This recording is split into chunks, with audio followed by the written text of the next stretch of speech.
When was the last time you heard or went on a rant about some general demographic? Foolishly, I often find myself guilty of the very subject of this article.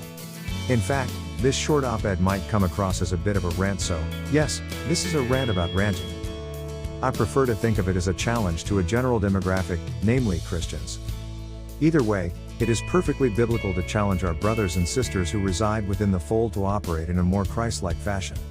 The reason for my rant today is that I more often see Christians moan and complain about those outside the fold.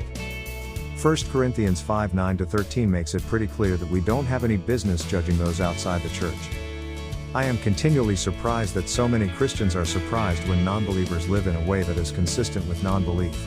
Many times we give the non-believer a label, deem them as the enemy, complain about them and their agendas, and then, worst of all, do absolutely nothing to show them the love of Christ or share the gospel with them.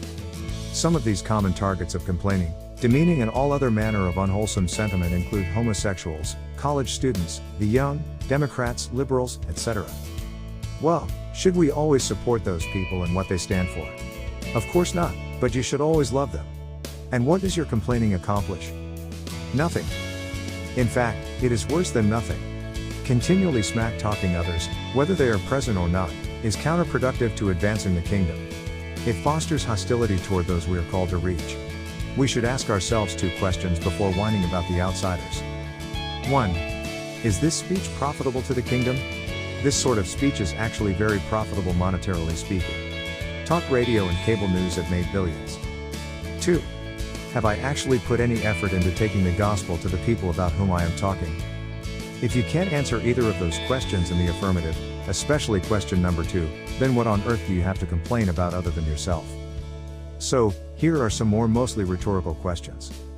When was the last time you got to know a person, made in the image of God, who identifies as gay? Is your church lacking young people?